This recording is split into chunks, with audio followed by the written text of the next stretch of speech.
I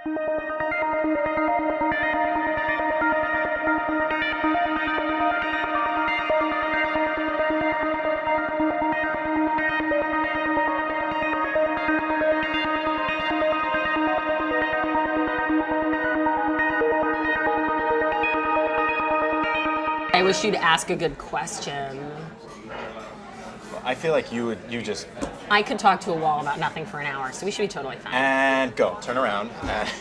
Thank you for traveling as far as you did. A block and a to get half. here Thank today. you for having me. Yeah, my pleasure. So you like to kind of keep everything very centrally located. Yeah, I have most Right. things in like a very short radius. So have you been above 34th Street? You've been above 34th. In life, yes. Yeah. In the past 6 months. Probably not. No, I had to go to Barney's for something, but other than that, I try to really keep it, in more of a narrow span, more downtown. Okay. Because my office is down here, my home is here, you guys are here. I need that flexibility. Those mornings you wake Sure. up and you're like, it's 30 degrees outside. I want to just stay in bed until the absolute last second that I have to get out because I have to go to work. Right, and then you leave 2 minutes before you have to be at And work. then I leave 2 minutes and I walk 1 block, And there you are. and there I am. Yeah. And so you're from Las Vegas. Originally, yeah, from Las Vegas. Okay. And you were born So I was in- actually born in Westchester, New York. Okay. And then we moved to Las Vegas when I was 14. So I went to high school in Las Vegas. Okay. I thought you were like... Born and raised. Yeah. Very few people my age are. I think we're starting to see the first generation of folks who are. But I went to high school out there and then went to college back east. But my parents live there, so I go back probably 5 or 6 times a year. By the way, I really like the collection of books you got going on. Like, I like that you have like XML web services and then The Fatal Gift of Beauty and then Sidewalk Chalk. My favorite, so there's... Yeah, what's your favorite? Well, I'm not a huge reader. Okay. There's a George Bush's book. Is Seriously? Somewhere. Yeah, but somebody. How did you end up with that? I don't know, but somebody drew Defamed his facial face. hair on, which is pretty funny. Oh, there it is. Yeah, There it Chris- is. Oh, and they gave him somebody a talk added bubble. some- WWOD. What would you know Obama what? do? I feel like if you're gonna deface something, that's not that funny. I don't know. What would Obama do? Right. But I Here's the noticed thing. the jacket. I noticed the jacket. You noticed the spine, jacket's yeah. yeah. Here's the thing is- the spine. There's so much material to work with. If you're going to defame it, at least be clever. Let's just have this Just be smart. sitting out. Whoever did this, you're not that clever. Yeah, no, but I really like the array here. Yeah, it's good. Yeah, huge mix. Where did they all come from? They came from the other library, which came from people just dropping them off. Really? People were just Yeah. like, here, a bunch of books? We had a friend of mine from LA sent me a box, probably like 40 pounds of books. Do you need more? Yeah, I'll take more. I could bring you some. I would love that. I got some really great finance and accounting textbooks that Okay. you From can your have. accounting and finance? From college. Okay. Actually. Yeah. So where was undergrad? Undergrad was... I went to University of Pennsylvania Okay. for undergrad. So graduated there, came to New York, started working in investment banking and then Okay. private equity, and then decided I don't really know what I want to do next, but I know it's not this. And applied to a bunch of business schools and then ended up going to Harvard for business school. And while I was there, I was actually at Harvard with one of my best friends. I'd known her since banking. We had met in banking and had been best friends ever since. Was it chance that you were both Yes. there? Okay. But we had this idea for a business while we were in school. So we spent our whole second year at business school researching it and digging into a lot of the ideas that we had in our heads. So we had ideas about what we would want as customers, but we had no idea what other people want Right. those things. So we did a lot of consumer research. We did a lot of research in the industry, and then we ended up starting the company out of business school. Where'd the name come from? So it's called BaubleBar, and Can you spell that? Yeah, BaubleBar.com.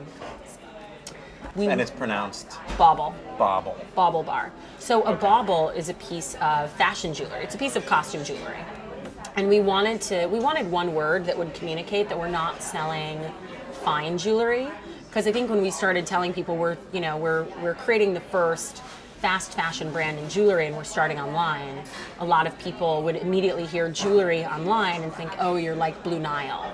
And we wanted to have a word that really quickly communicated that we sell a very different product. We don't sell diamonds and gemstones. We sell fun stuff. Baubles. Yeah, we sell baubles. They're fun. So that was the first word that we knew that we wanted to do something with. And then in terms of BaubleBar, we wanted a word that would communicate that we have a variety.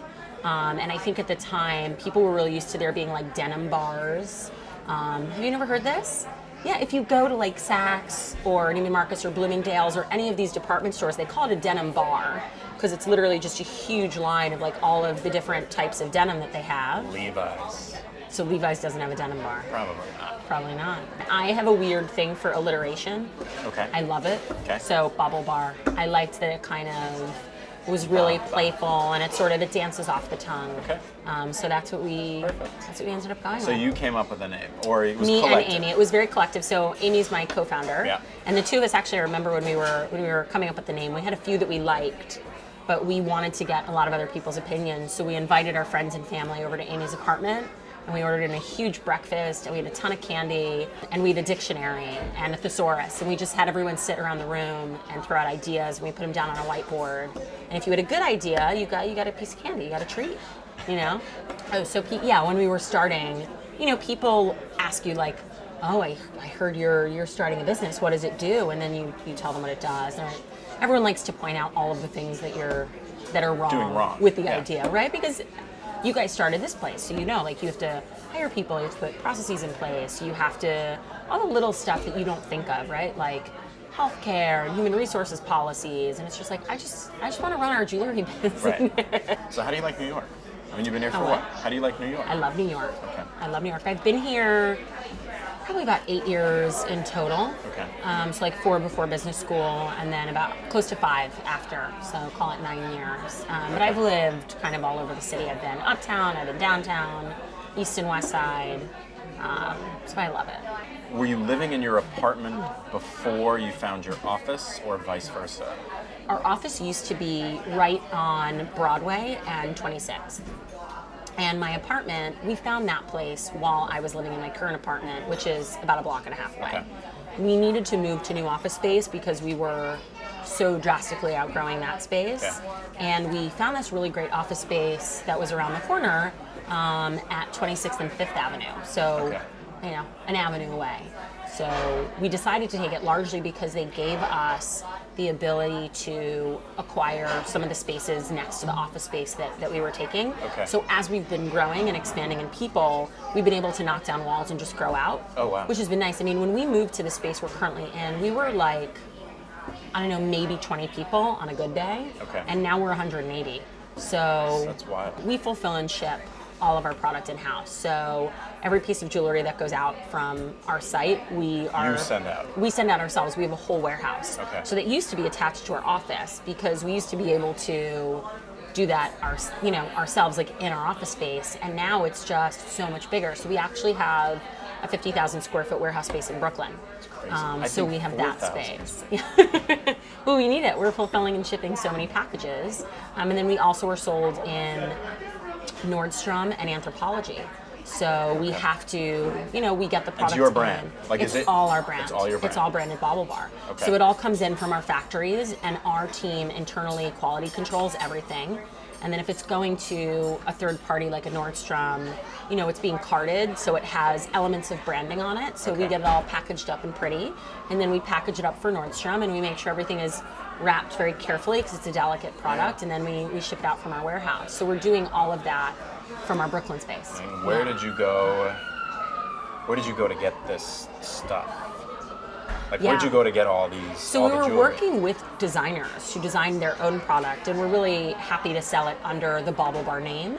White label. Exactly, white label. And then as we've been growing, we always knew that we wanted to produce our own product because a big piece of what we're doing is we're building the first fast fashion brand in costume jewelry. So to do that, we introduce new products to the site very frequently. So we're introducing about 75 to 100 new SKUs every single week. And then the items that are selling well, we order deeper quantities of, and the items that are not as popular, we'll sell through and then we won't reorder. So we're constantly churning merchandise, and we're trying to consistently get a better idea of what customers want to see and what they want to buy. We use a lot of that real-time data to inform what it is that we're actually designing and producing, because our speed to market is incredibly fast. So we very quickly realized that we needed to get incredibly smart on sourcing and producing our own product. So in the beginning, it was a little bit of a mix, where we would design and make some of our own stuff, and we were working with designers for some other product. And now we're 100% in-house. We design it ourselves, we produce it ourselves. Where do you produce it? All over the world. Okay. So we have factories everywhere. We have some in Asia, we have some in Europe. We actually do a fair bit of production here in New York. Okay. In our warehouse, actually. We have all of our personalized pieces. So we do monograms and nameplates and constellations and letters and anything that's like personal and custom made. We're actually doing right here in our office. It's incredibly impressive. I feel like you've had to it's because it's grown as quickly as it's grown. You've had to just kind of like learn all these new roles and in such a short amount of time. Yeah, I mean, your role morphs quite a bit. I mean, when we were first starting, it was 8 of us sitting in this, at a table this big, and when we wanted to do anything to the site or to the product, we would literally just shout it across the table at each other. And now it's a lot of people making big decisions, and we're working on much bigger projects and working with really big partners.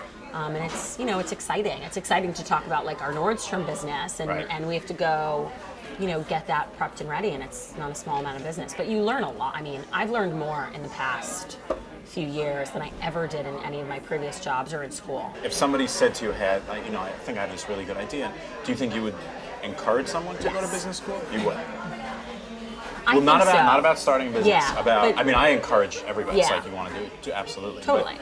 But in going to school, I think it depends on where you are with starting a business. I think if your idea is far enough along and you feel like you have the ability to get something out into market and test something small and test minimum viable product, and you're starting to get good traction, I think the best experience you will have is to just keep going and see where it goes and push for it.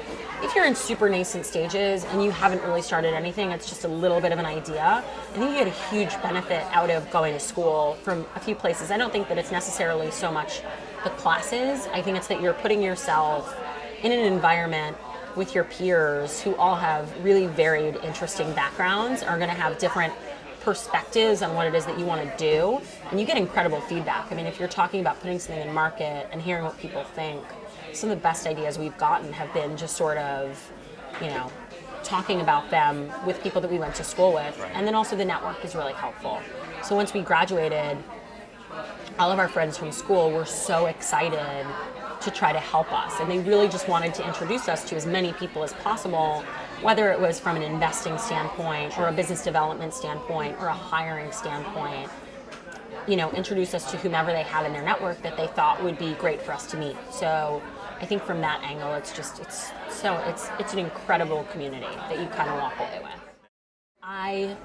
If I'm not going to sit and have coffee and chat with somebody, I really like the activity of pausing what I'm doing, taking a walk for a block to come here, ordering the coffee, waiting for it, and then walking back. It's a nice way to break up your day and clear your head a little bit.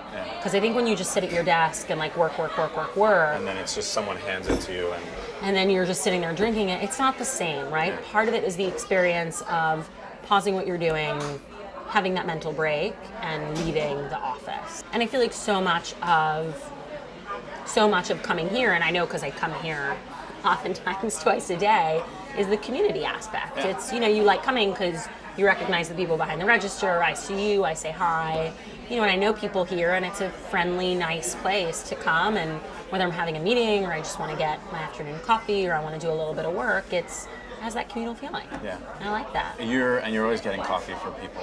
I always get coffee for people at the office, yeah. It's a little bit of role reversal there. It's pretty awesome. We started out with a pretty basic thesis, which is we want to create the first fast fashion brand in jewelry, and we want to be the first go-to place that you think of when you buy this product. And that hasn't changed. That's, our core mission.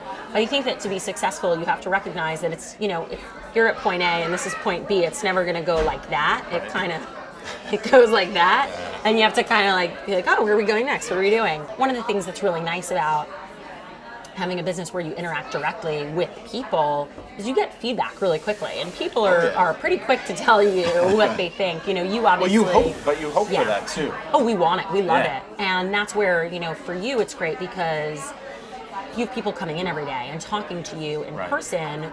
We have our website, and then social media for us is a really fantastic place for us to get that feedback, because ultimately that's the best advice we're going to get. If I had a bad experience with something and I can just put it on Twitter and be like, oh, at so-and-so, this was horrible, and then never come back again, it's easier for me as a customer, but then the onus is on the company to decide if they want to reach out and apologize and make it right. So our customer service team, we call them the SWAT team, which is Service with Accessorizing Talent, because they also do styling sessions. And they're really proactive about monitoring everything on Facebook, on Twitter, on Instagram. And they really want to see what people are saying and what people are thinking. And when people are upset or have had a bad experience, we really want to go out of our way to make it right and make sure that people walk away with a really great experience, because we're still a young company. You know, we're almost going to be 4 years old in January. So we're still learning a lot, and we have a lot to improve, and we want to show people that we take that feedback so seriously, and we just want to make sure everyone has a good experience with us. We sell a happy product. You know, everyone should open up their package and feel really good about it. We're all about accessible price points, and again, the product's really fun, and it's a product women usually like to experiment with in terms of trying new trends and trying new things. So we want it to be an easy price point. So the range is $20 all the way up to about $400 for a most expensive product, but the sweet spot is kind of in the $40 to $60 range. So like this necklace, for example, is... Which is lovely. Thank you. This is like $42, and this was like a part of our holiday collection. So it's a key piece. But we try to keep things really digestible in terms of being affordable. You know, fashion should be fun. It's kind of our motto. Do you have men's stuff? We don't yet. We did a small line of cufflinks that did very well. Okay. But we'll definitely be rolling out more. We're doing more experimentation. Okay. So we recently rolled out dog collars, which is really exciting. I'm very which excited we're going to get you some for your Thank pups. We have you. to, because they're so cute. And they're girls. They should have They're girls. They pretty, should accessorize. They should have beautiful crystal covered collars. Yeah. So we'll get you some. But we're doing dog collars.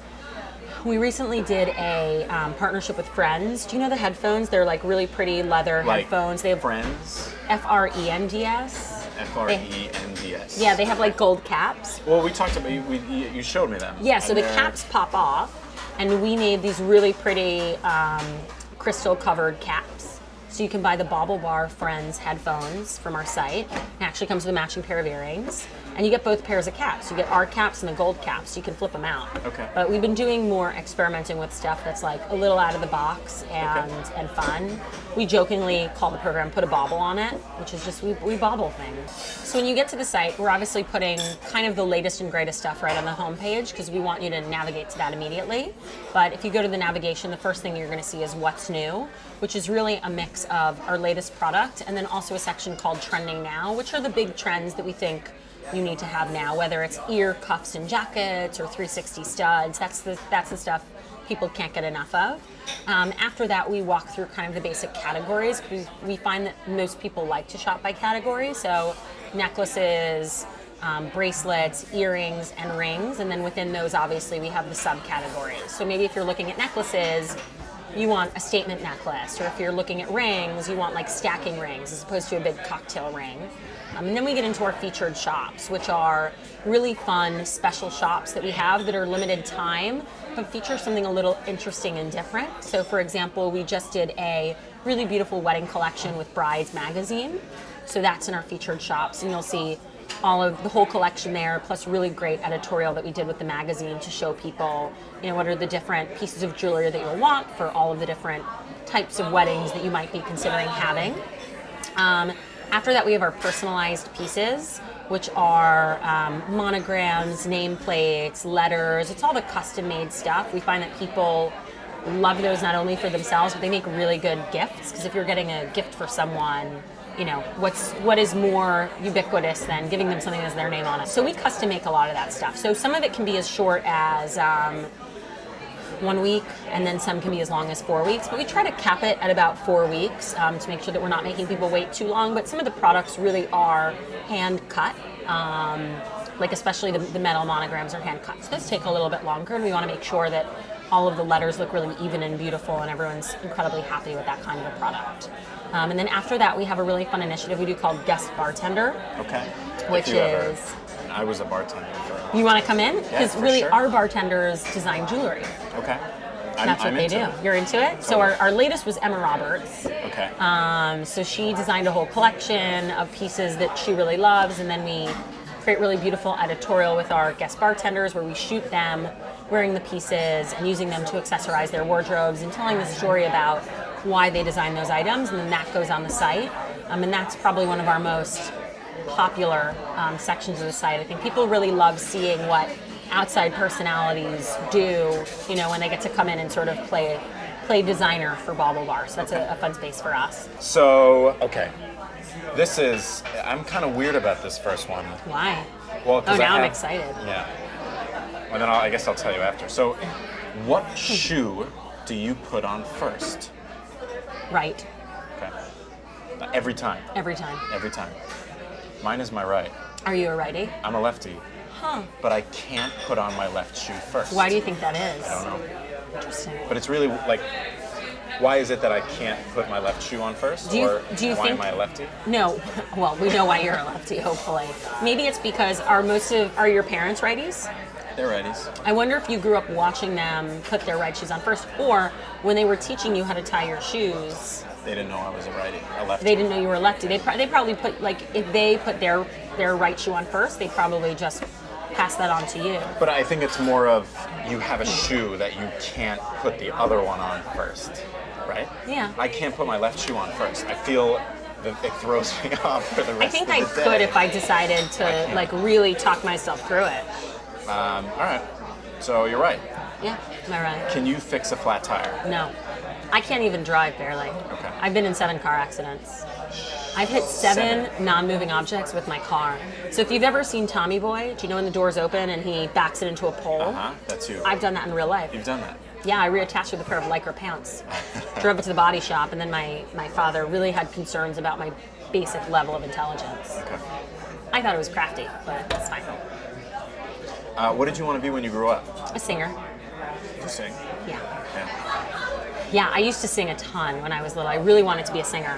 And my dad was just kind of like, that's cute. We're Jews. So Jews don't sing. I feel like Jews like sing. law school, finance, or medical school. Pick one. Well, my dad said he would pay for law school. Yeah, and then they just kind of shipped me off to Wharton, and they were like, good luck. Okay. I think I know the answer to this question, but are you generally on time, early, or late? It's changed. I used to be early to everything, and I was so overly punctual, and I think somebody showing up late to something is just such a sign of disrespect. It would really irk me. And now that I have the company, I'm just late to things, and it sucks, and I hate it, and it makes me hate myself, but sometimes I'm late to things. Don't hate yourself. I don't really hate myself, but I profusely apologize. I still think it's an incredibly rude thing. Yeah. But sometimes, I'll be like on my way out the door to get to something, and I'll get a really important phone call, and then I'm standing there in my kitchen, like ready to go, but I have to take the phone call, and stuff pops up. So people in my life have fortunately grown very forgiving of the fact that I'm no longer as punctual as I used to be. Although I still think I'm pretty punctual. I think you're punctual. But that was what I was going to say. Yeah, for me to be even 5 minutes late, I feel really bad. So. Okay. I can't be late. You can't be late? It's just like I can't put my left shoe on first. I can't be late. Yeah, it feels rude, right? It's kind of disrespectful. It's like saying your time is less important than my time, which I don't like. When we have people coming late for work. Oh, showing up late for work, I think, is totally unacceptable. That's just bad behavior. I was on time today, right? I was fine. Right on time. This is random.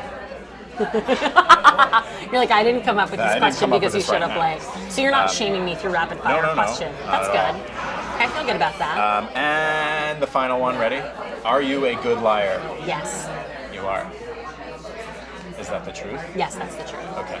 So you're a good liar. Yes. Okay. Awesome. But all of those answers were accurate. I have no reason to lie about this. I mean, I even told you I'm late. Yeah. frequent line. Oh, we have fans. There's a crowd. Hi. Wave. That was great. Thanks. Thank you. Yeah, thanks for having me.